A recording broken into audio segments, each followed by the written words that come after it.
Hey folks, welcome back to the Golden Sun update. So since the last time, we've got the village has been completely finished, thankfully. As you can see here, I've laid the edges with kind of mountain ranges. Unlike the rest of the stuff I built, these are actually hollow because they will go on for so long. Doesn't really make a difference that these are hollow. They're like a few blocks thick, but nothing that if a creeper does blow them up, it's not going to cause major havoc.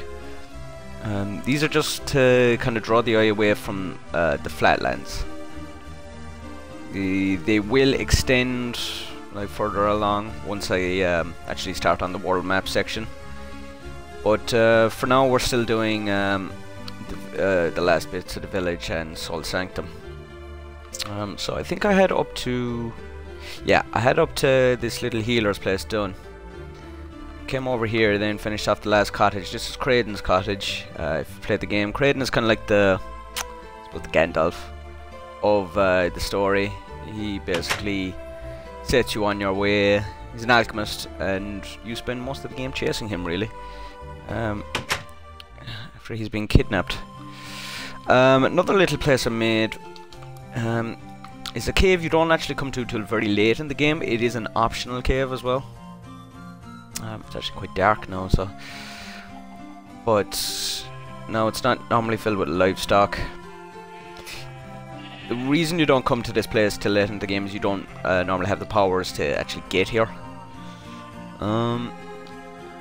This is another kind of area I had to make sacrifices in. You can't jump or you can't swim in Golden Sun. So there's a lot of jumping puzzles, and normally what you'd have to do is you'd move this stack of wood using your powers, and it would drop into the ground so you could hop on top of it. And then you'd make it over here to a piece of log that actually moves when you walk on it, and you traverse across the water. Now, obviously I can't do that in this game.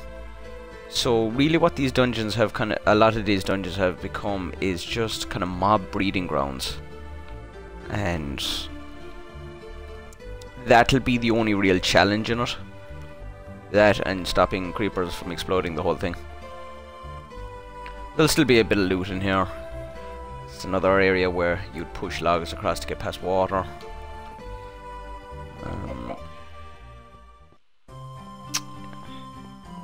Yeah, so it's actually a very small cave. Very small, but this will be one of the areas that hopefully when we turn this into a survival or Hunger Games map, that this will be area heavy with items. So it will be worth coming down here, despite all the mobs.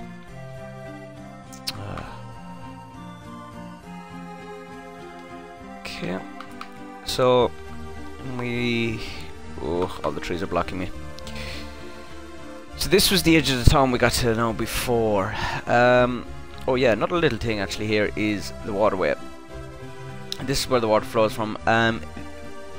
The funny thing is, in the actual map, on the Golden Sun map, their areas don't interconnect properly because obviously your character can't get into certain areas. So let's say when I started building Creighton's cottage, because I had to build the cottage bigger, like I said before, RPGs and the whole thing that houses are smaller on the outside than they are on the inside, it extended further back, which meant it extended into the end of the river.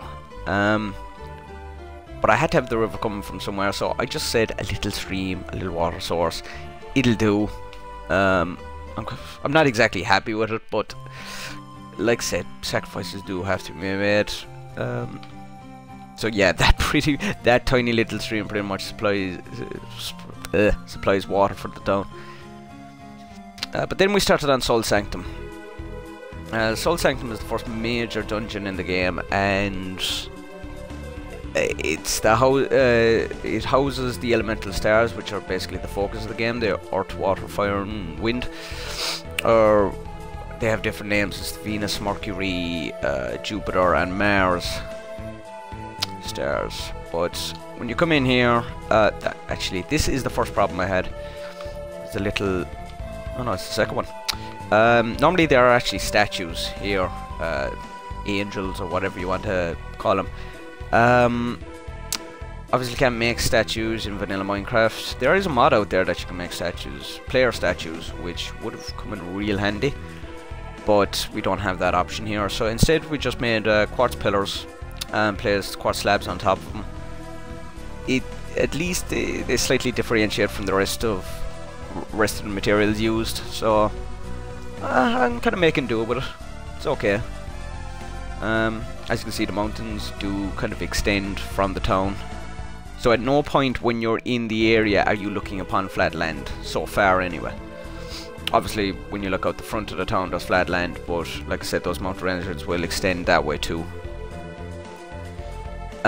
This is another thing. When you in the game, when you enter the doorway to Soul Sanctum, the doorway on the outside is 2 block, whereas the doorway on the inside is 1 block. It's a bit weird, RPGs being what they are. So if I had made all of these 2 blocks, this would have thrown the entire dungeon 1 block out of whack, and therefore sacrifices be made again. And I said I'd do it at the start, make 1 block doorway. So now, even though that looks slightly ugly, the rest of the dungeon matches up. It's another one of the jumping puzzles across water. I actually really like the look of this hallway. It's very lit up, but mobs can still spawn in here. There's enough darkness that 1 or 2 can spawn. And I don't want this area to be too difficult. Then we get to the first redstone puzzle. Now, if you're like me, and when you enter into any kind of maze-like area, you'll always follow the left-hand wall. So I'm gonna naturally go over here first, and there is a block doorway. It obviously looks like a doorway, which is kind of what it's meant to, but it is not open, and players will not be able to break blocks. So we come back here. Down here then is a chest with a button. Get out the button. And I'll show you the redstone circuitry for this. I haven't covered it over yet.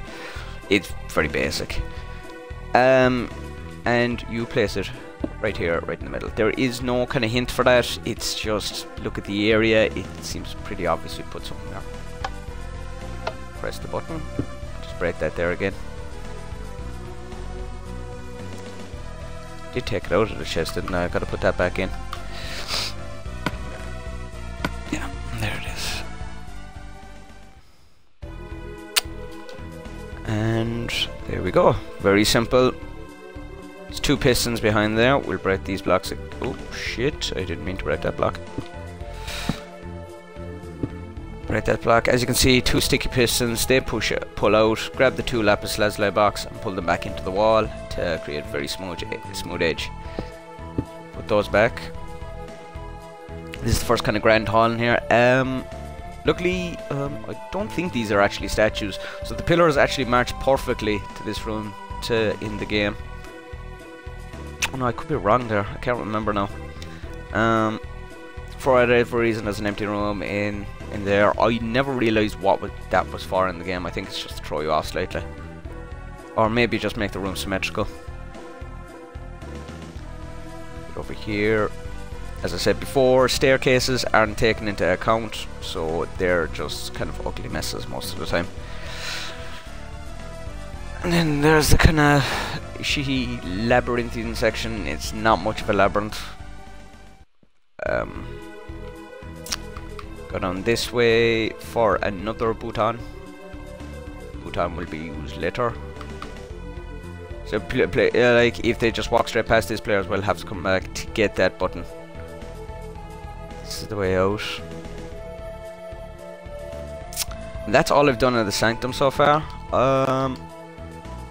That's about 50% of the Sanctum done, I suppose.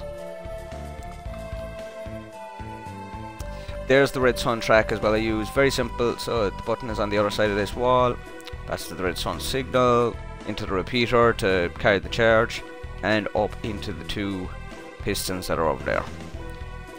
So I'll always keep those kind of some way ease of access. Like when I build over this, when I build the mountain over it, I'll only leave like a 1 block square so I can easily get down into it.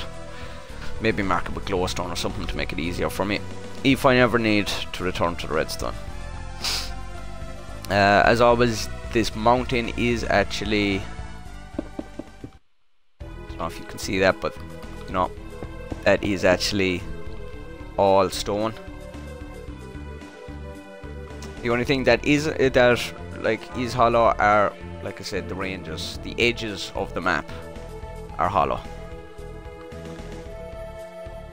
But this mountain will be extending well up, really high up. I won't have it past cloud level, but it will be close enough to that. The Sanctum only needs like about 1 more story high, so that's like an extra 4 blocks high. But I want to make the mountain much larger than that. But generally speaking, that's all that I've done now. So the mountain range, the mountain ranges at the side there, that cost me a day alone doing one side of it. Obviously I didn't spend the whole day doing it, but what time I did give to Minecraft, there was a day done doing this. The reason I did that is because in the game, like I said, areas match up when they shouldn't match up. So you come up the stairs here, and normally there's like a little shrub blocking you or something that you're not really supposed to get by, but if you could, you'd end up back in an earlier part of the map on a higher plane, which you're not supposed to be able to get to. And what I found is that you could get to areas unreachable in the game. You could get on top of houses and things like that, and you could see out into the flatlands, which is why the mountain ranges are actually so high. You're not going to get higher than, well, I suppose you could climb up onto this tree if you manage it somehow. How high could you actually get?